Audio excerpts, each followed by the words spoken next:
அனைவருக்கும் வணக்கம். நாம் தமிழர் கட்சியினுடைய மதுரை வடக்கு சட்டமன்ற தொகுதியின் துணை செயலாளராக இருந்த பாலசுப்ரமணியம் அவர்களை அமைச்சர் பிடிஆர் பழனிவேல் தியாகராஜன் அவர்களுடைய வீட்டுக்கு அருகாமையிலேயே அவர் அதிகாலையில நடைபயிற்சிக்கு போய் கொண்டிருந்த போது ஒரு 4 பேர் சரமாரியாக வெட்டி படுகொலை செய்திருக்காங்க. இது மாதிரியான தொடர்ச்சியான படுகொலைகள் தொடர்பான ஒரு பொது பார்வை, இந்த சிக்கலுக்கான ஒரு மூல காரணம், இதற்கான நிரந்தர தீர்வு, இது சம்பந்தமாக தான் நம்ம இந்த காணொலியில் பேச போகிறோம். வாங்க.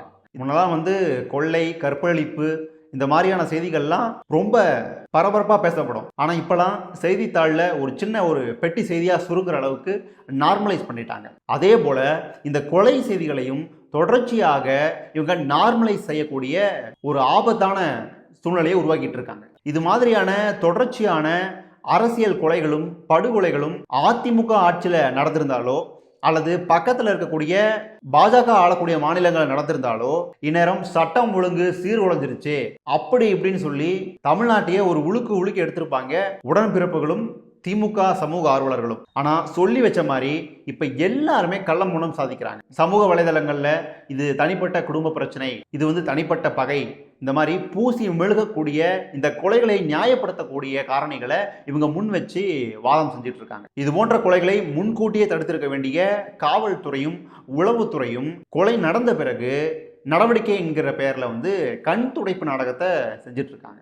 இந்த கூலிப்படை கலாச்சாரம் மூலமாக யாரை வேணாலும் வெட்டி வீழ்த்திட முடியும் அப்படின்ற இந்த ஒரு கொடூரமான நிலை மிக மோசமானது. இப்ப தொடர்ச்சியா விசாரணை நடந்து கொண்டிருக்கு. அவருடைய குடும்ப சிக்கல் தொடர்பாக அவர் கொலை செய்யப்பட்டதாக செய்திகள்லாம் வெளியே வருது. இதை அடிப்படையா வச்சுதான் ஒரு நரேட்டிவை உடன்பிறப்புகள் செட் பண்ணிட்டு இருக்காங்க. அரசியல் இருக்கக்கூடிய எல்லாருக்குமே ஒரு தனி மனித பகை, வெறுப்பு இதெல்லாம் இருக்கத்தான் செய்யும். அப்ப அதை அடிப்படையா வச்சு இந்த கொலைகள்லாம் நம்ம நியாயப்படுத்திட முடியுமா? அப்படி பார்த்தா கூட ஏன் இது நாள் வரைக்கும் ஒரு திமுக நிர்வாகியோ அல்லது திமுக மாநில பொறுப்பாளர்களோ கொலை செய்யப்பட்டாங்கன்ற செய்தி எதுவுமே வெளியே வரல? அப்ப இந்த ஆட்சி, இந்த அரசு ஒரு செய்தியை மறைமுகமா பிற அரசியல் கட்சியினருக்கும் அரசியல் செயல்பாட்டாளர்களுக்கும் சொல்ல விரும்புது. நீங்கள் எந்த சூழல்லையும் எந்த நேரத்திலையும் எந்த காரணத்தை சொல்லியும் கூட கொலை செய்யப்படலாம் அப்படின்றது தான். இது மாதிரியான தொடர்ச்சியான நிகழ்வுகள் மூலமாகவும் இதனை நியாயப்படுத்தக்கூடிய இந்த மாதிரி சில்லி ரீசன்ஸ் மூலமாகவும் தமிழ்நாட்டுக்குள்ள ஒரு ஃபியர் சைக்கோவை உருவாக்கி வச்சிருக்காங்க. அதை இன்னும் வலுப்படுத்தணும்னு இவங்க நினைக்கிறாங்க.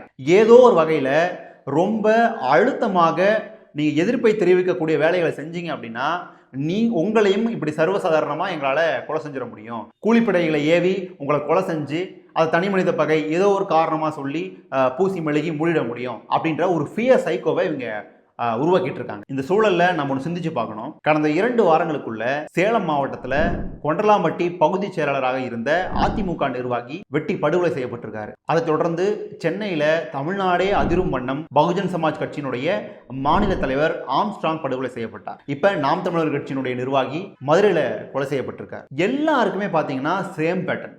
குடும்ப பிரச்சனை, தனி மனித பகை. கொண்டவங்க அத்தனை பேருமே 4 பேர் 5 பேர் சேர்ந்த கூலிப்படைகள். எல்லாருமே அரசியல் கட்சியை சேர்ந்தவர்கள். ஒரு அரசியல் கட்சியை சேர்ந்த நபர்களுக்கே இந்த நிலைமை அப்படின்னா தனி மனிதர்களுடைய நிலைமையை கொஞ்சம் யோசிச்சு பாருங்க. இதுதான் மிக மோசமான ஒரு சட்ட ஒழுங்கு சீர்கேடு. இந்த ரவுடிசம் மூலமாக கொல்லப்படக்கூடிய இந்த மாடலை யாரு மேல வேணாலும் பிரயோகிக்கக்கூடிய வாய்ப்புகள் இருக்கு. இந்த கூலிப்படைகளுக்கும் ரவுடி கும்பல்களுக்கும் எங்க இருந்து இந்த மாதிரியான தைரியமான மனநிலை வருது? போதை, கொலை செய்யப்பட்டதற்கு பிறகாக கிடைக்கக்கூடிய பல்க் செட்டில்மெண்ட், என்னவானாலும் சரிடா அண்ணன் பார்த்துக்குவாரு அப்படின்ற மாதிரியான வலிமையான அரசியல் பின்புலம், இதெல்லாம் இல்லாம இந்த கொலைகள் நடக்கும்னு நீங்க நினைக்கிறீங்களா? தமிழ்நாட்டில் தைரியமாக நடக்கக்கூடிய இந்த தொடர்ச்சியான கொலைகள் எந்த தைரியத்தில் நடக்குது அப்படின்றத நம்ம கன்விக்ஷன் ரேட் அப்படின்ற ஒரு கான்செப்ட் மூலமா புரிஞ்சுக்க முடியும். தமிழ்நாடு காவல்துறை தான் குற்றம் சாட்டக்கூடிய குற்றவாளிகள்ல எத்தனை சதவீதம் பேருக்கு நீதிமன்றத்தின் மூலமாக தண்டனையை பெற்றுக் கொடுக்கிறது அப்படின்றத இந்த கன்விக்ஷன் ரேட். தமிழ்நாடு அரசினுடைய ஸ்டேட் கிரைம் ரெக்கார்ட்ஸ் பியூரோ 2020ஆம் ஆண்டுல வெளியிட்டிருக்கக்கூடிய ஒரு ஆவணத்துல இந்த 10 வருடங்களுக்குள்ள அந்த கன்விக்ஷன் ரேட் எவ்வளவுன்றதை கொடுத்துருக்காங்க பாருங்க. 100க்கு 57, 58 அந்த மாதிரி அதிகபட்சம் 66% தான் கன்விக்ஷன் ஆயிருக்கு. இது ஒட்டுமொத்தமாக ஐபிசியில பதிவான குற்றங்களுக்கு.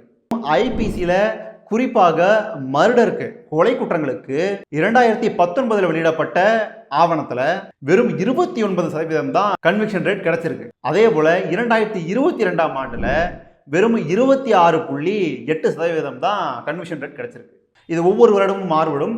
ஆனால் அதிகபட்சம் 30 தாண்ட வாய்ப்பு இல்லை. இதுவே ஜப்பானுடைய கன்விக்ஷன் ரேட் எவ்வளோ தெரியுங்களா? 99%. கூகுளில் போய் பாருங்க.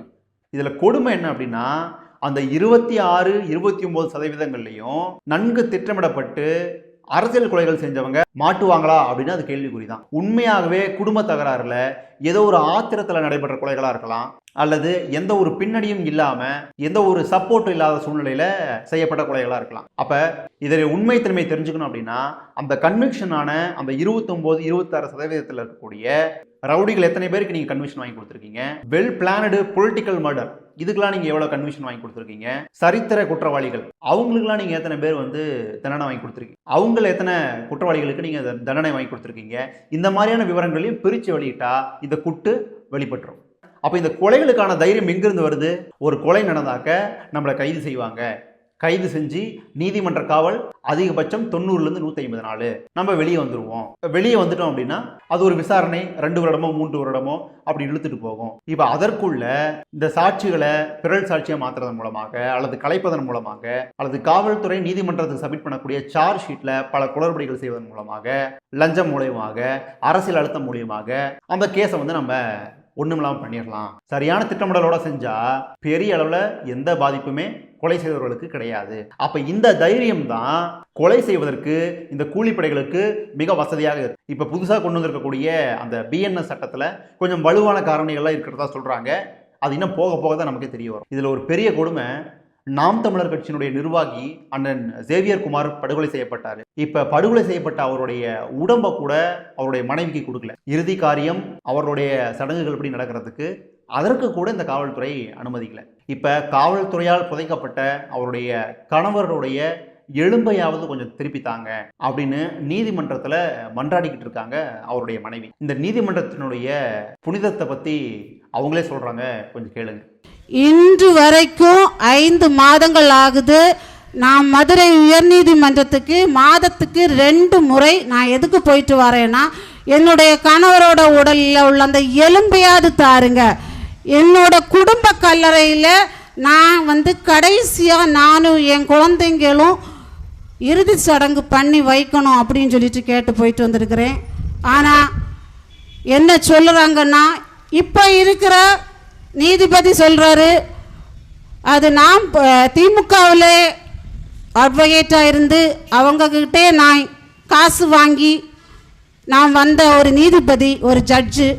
அதனால நான் என்ன பண்ண முடியாது, இந்த பெஞ்சு மாறட்டும், அடுத்த பெஞ்சில் நீங்கள் பார்த்துக்கோங்க. உங்களால் எல்லாம் பண்ண முடியலைன்னா எதுக்கு இந்த மாதிரியான உயர் பதவிகளில் நீங்கள் இருக்கணும்? தமிழ்நாட்டில் இந்த அளவுக்கு தான் காவல்துறை மற்றும் நீதித்துறையினுடைய செயல்பாடு இங்கே இருக்குது. அப்போ எப்படி இந்த பிரச்சனைகளுக்கெல்லாம் நீங்கள் தீர்வு கொண்டு வர போகிறீங்க? இதுபோல் தமிழ்நாட்டில் தொடர் கொலைகள் நடப்பதற்கு நம்ம அனுமதித்தோம் அப்படின்னா எதிர்குரல்கள் வரவே ஒரு அச்சமுள்ள ஒரு சூழ்நிலையை தமிழ்நாட்டை உருவாக்கிடுவாங்க. இது மாதிரியான தொடர்ச்சியான கொலைகள் தமிழ்நாட்டில் நடப்பதற்கு நம்ம அனுமதிச்சா இந்த எதிர்குரல்கள் வருவதற்குரிய சூழ்நிலைகள் கூட முடக்கப்பட்டு விடும். இதற்கு தமிழ்நாட்டினுடைய உள்துறையை முழு கட்டுப்பாட்டில் வைத்திருக்கக்கூடிய தமிழ்நாடு முதலமைச்சர் மு.க. ஸ்டாலின் அவர்களை நம்ம பொறுப்புக்கு உள்ளாக்கணும். இது போன்ற குற்றங்கள் நடப்பதற்கு முன்னாடியாகவே தடுக்கக்கூடிய முன்னெடுப்பு நடவடிக்கைகளை எடுக்க வைக்கணும். இந்த கூலிப்படைகள் எல்லாம் முற்றிலுமே ஒழிக்கப்படணும். விசாரணைகள் மற்றும் ஆதாரங்களை முறையா திரட்டி குற்றவாளிகளுக்கு கொடுக்கப்படக்கூடிய கன்விக்ஷன் ரேட்டை அதிகப்படுத்தணும். பொதுமக்களுக்கு ஒரு பாதுகாப்பான ஒரு சூழ்நிலையை உருவாக்கணும். இதெல்லாம் அரசு செஞ்சால் மட்டும்தான் உண்மையாகவே இந்த அரசு இந்த பிரச்சனைகளுக்கு எதிராக நடவடிக்கை எடுத்திருக்குன்னு நம்மளால புரிஞ்சுக்க முடியும். இந்த பிரச்சனைகளுக்கெல்லாம் ஒரு ஆக்கப்பூர்வமான தீர்வை நோக்கி இந்த அரசு நகரும்னு சொல்லி நம்புவோம். நன்றி, வணக்கம்.